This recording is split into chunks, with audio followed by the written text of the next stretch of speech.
Hoje eu estou iniciando uma nova série de mensagens nas celebrações da manhã. E o tema desta nova série é reverberação. Tem uma imagem da reverberação, pedi o pessoal da mídia para colocar, que a gente andou colocando aí nas mídias, para mobilizar a igreja para participarmos juntos desta série de mensagens. E o que significa reverberar? Reverberar é repercutir, é refletir, é ouvir e permanecer permitindo que aquilo que ouvimos de alguma forma envolva nossa meditação, envolva as nossas reflexões. E o que eu quero reverberar com a igreja durante esse mês de janeiro?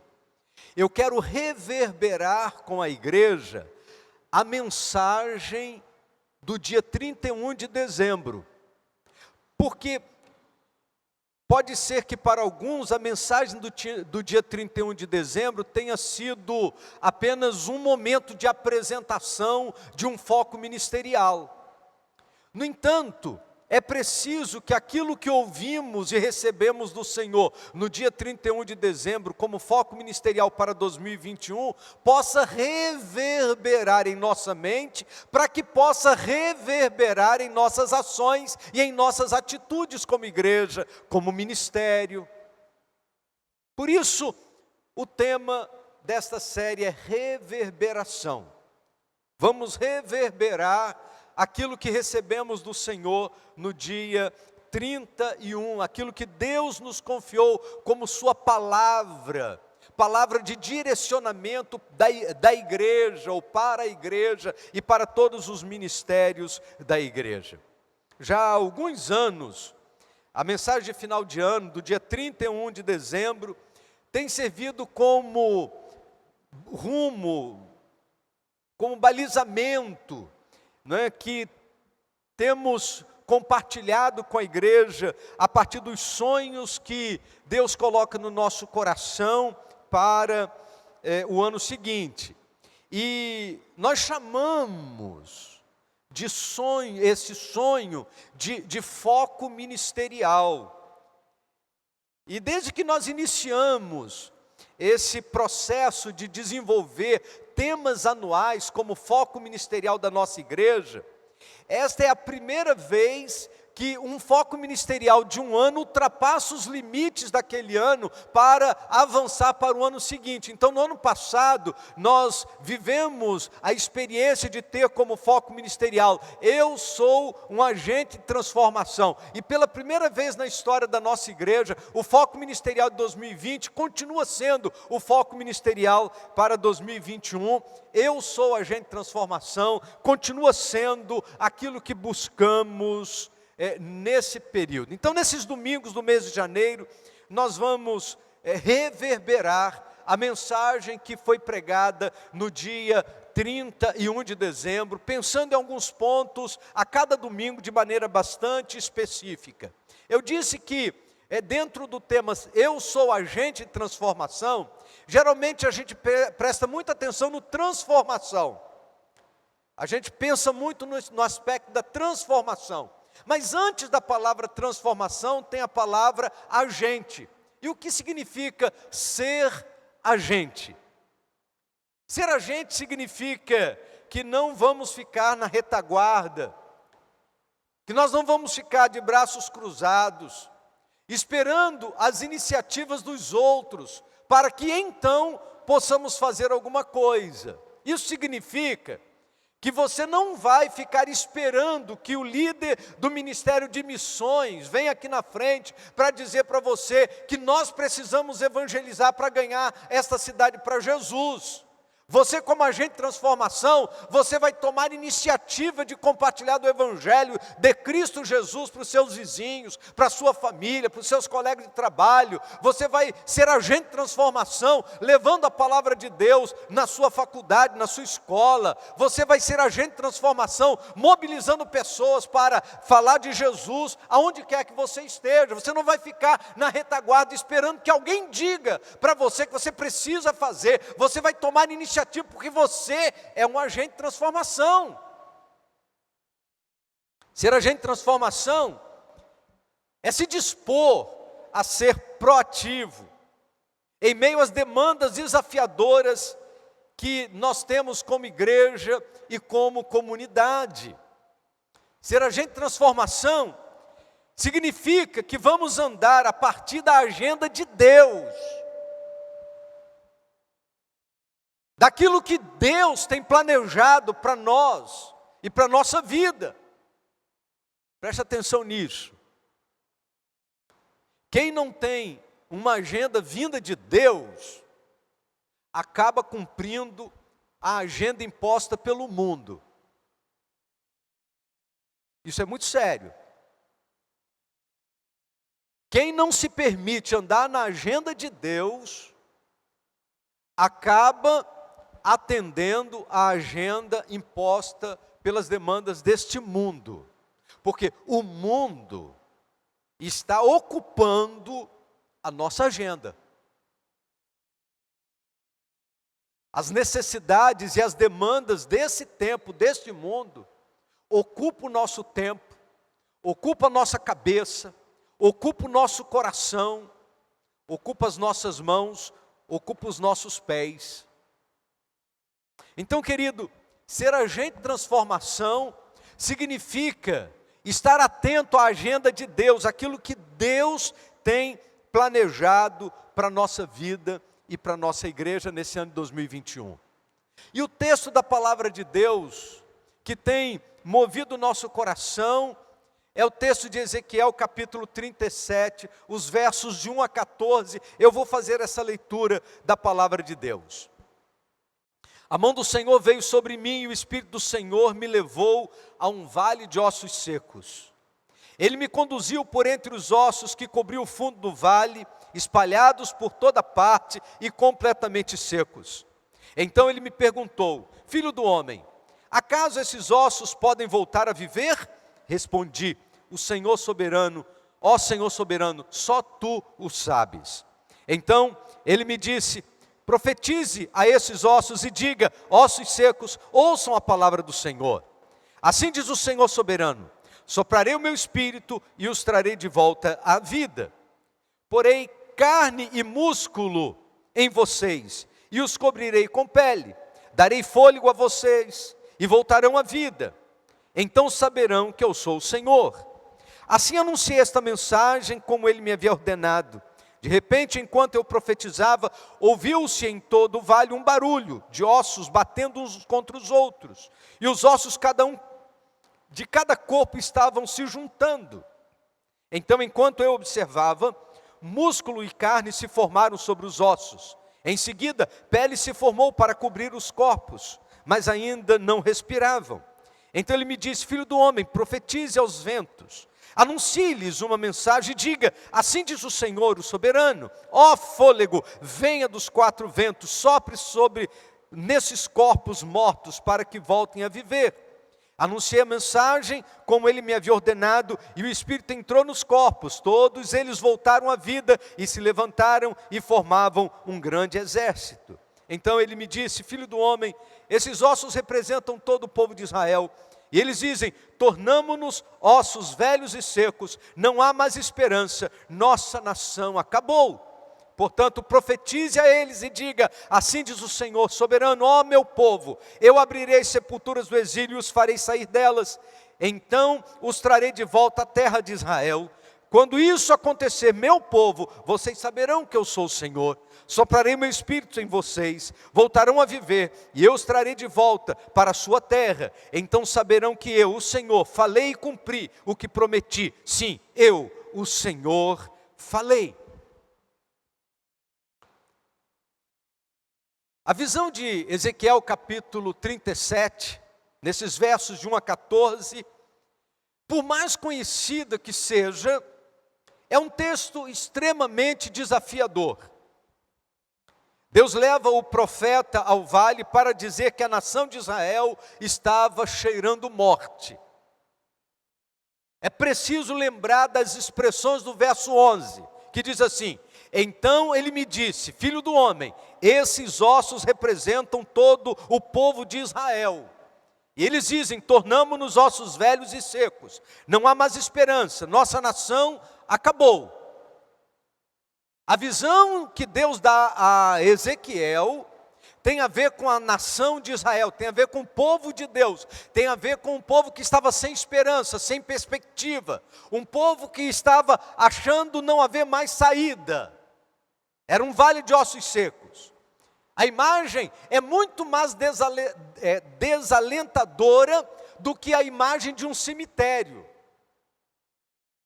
Era a imagem de ossos secos espalhados por todo o vale. Esqueletos, formados por um longo tempo.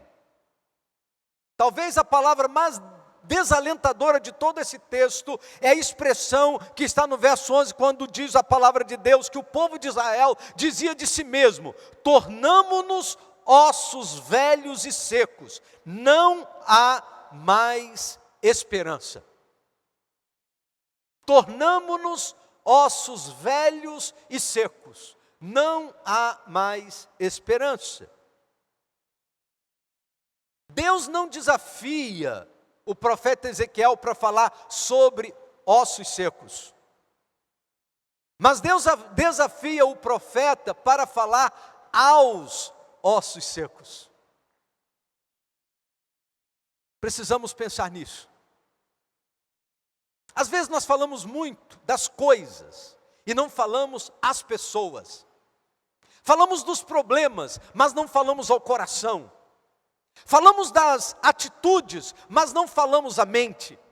Falamos dos comportamentos, das consequências, mas não tratamos daquilo que é essencial. Ezequiel não ficou ali perdendo tempo para falar a respeito dos ossos. Se os ossos estavam amarelados, se os ossos estavam brancos, se os ossos estavam de alguma maneira, ele não fala sobre os ossos. A única coisa que diz é que os ossos estavam secos. Mas ele não foi chamado por Deus para falar sobre ossos. Ele foi chamado por Deus para falar aos ossos.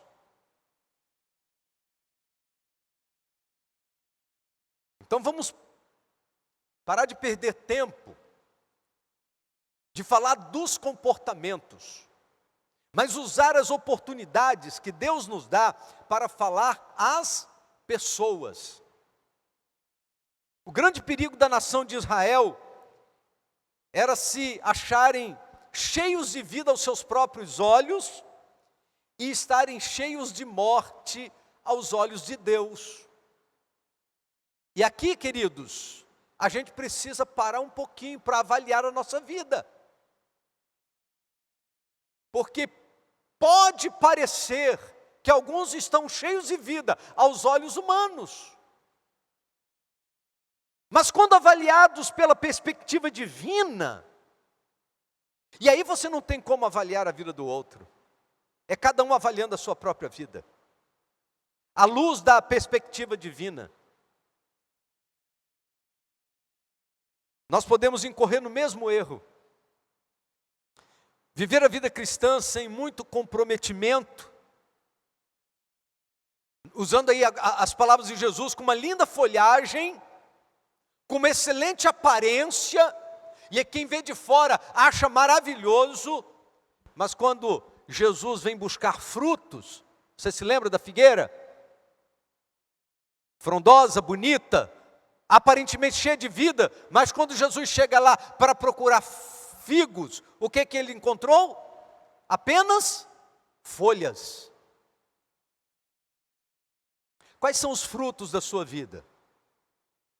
Quais são os resultados da sua vida cristã? E aí é uma avaliação pessoal, cada um com Deus. vida sem frutos, sem paixão, sem vida espiritual, sem vitalidade, sem pulsar o coração, não é a vida que Deus planejou para nós. Que Deus nos livre de ser uma igreja apenas para existir. Que Deus nos livre de sermos uma igreja morna. Que Deus nos livre de sermos uma igreja apática. Que Deus nos livre de sermos uma igreja tolerante ao pecado. Que Deus nos livre de sermos uma igreja negligente. Que Deus nos livre de sermos uma igreja sem vida.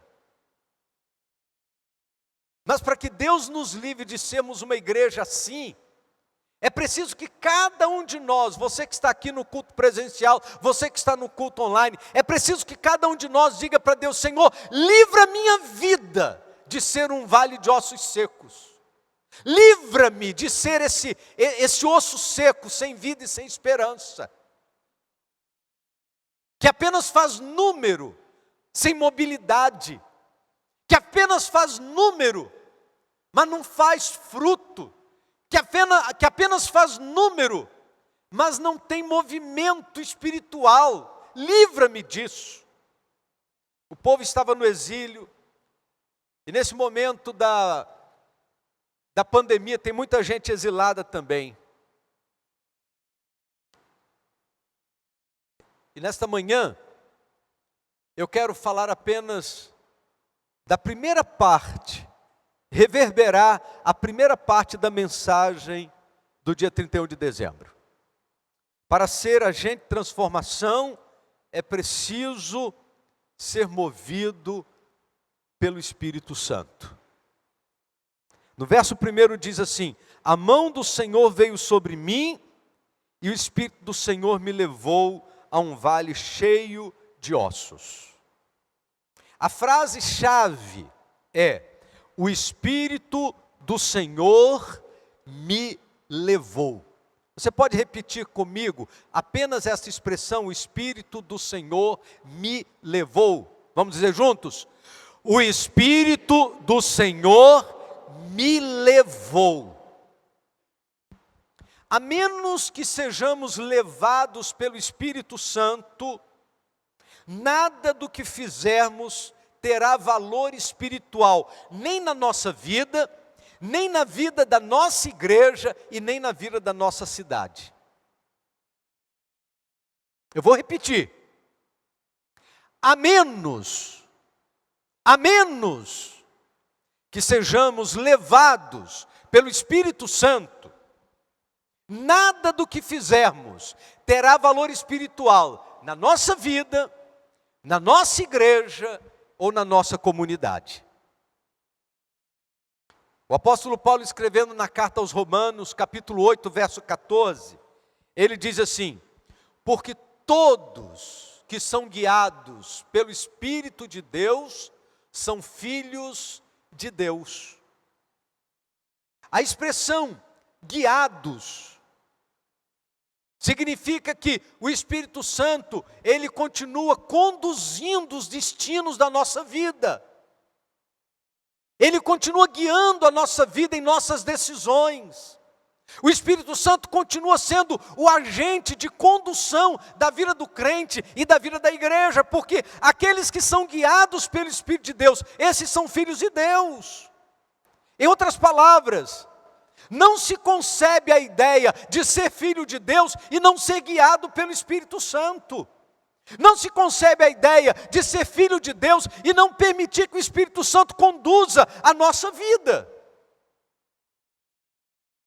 Foi isso que aconteceu no capítulo 8 do livro de Atos, quando Filipe foi compartilhado o evangelho com o eunuco.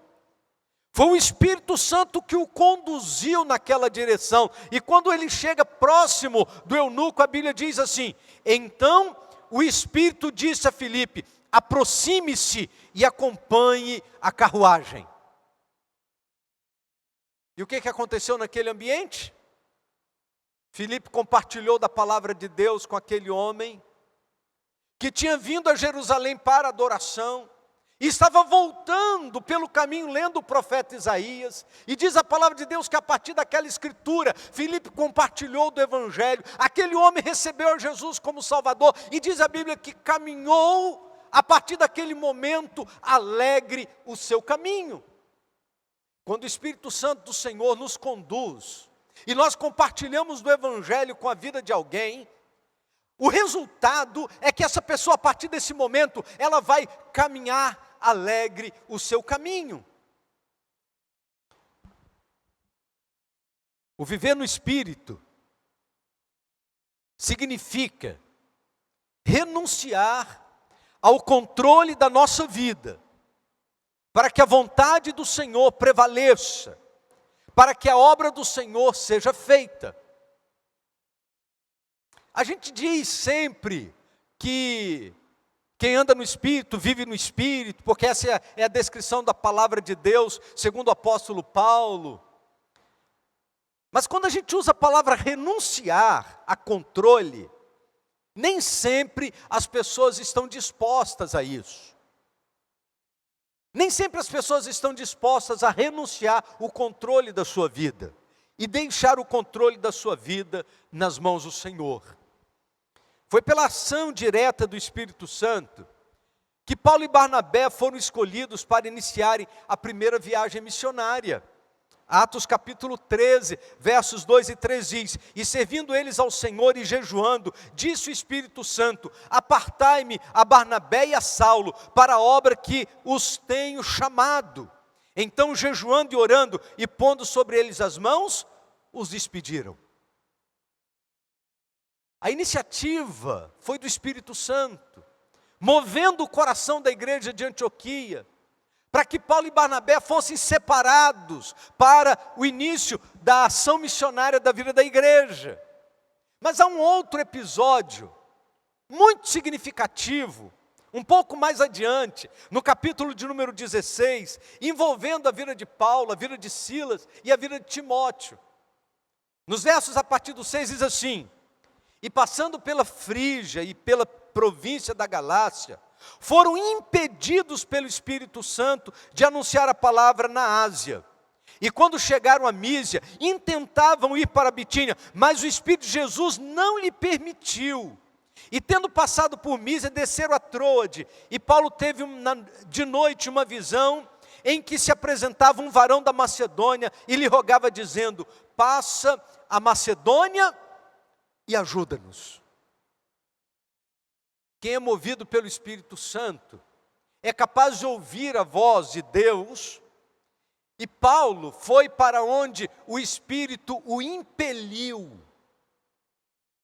E ele não foi para onde o Espírito o impediu. Nós precisamos saber ouvir a voz de Deus para saber aonde ir e aonde não ir. Não é só para saber aonde ir, não. É para saber aonde não ir.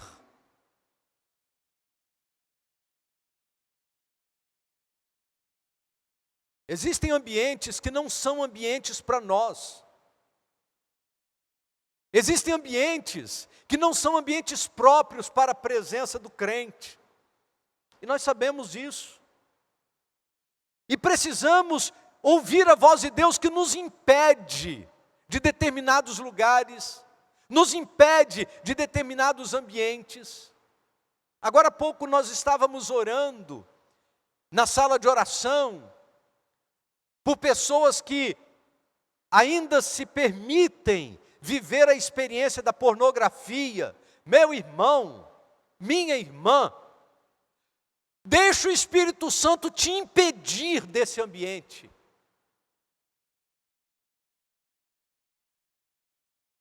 Permita que o Espírito Santo impeça que você esteja nesse ambiente. E aí não é ambiente no meio das outras pessoas, não, é no ambiente privado do seu celular, no ambiente privado do seu computador, que só você e Deus sabe. A Bíblia diz que Paulo, ele não foi aonde o Espírito Santo impediu, mas ele foi aonde o Espírito Santo o impeliu, o conduziu a ir.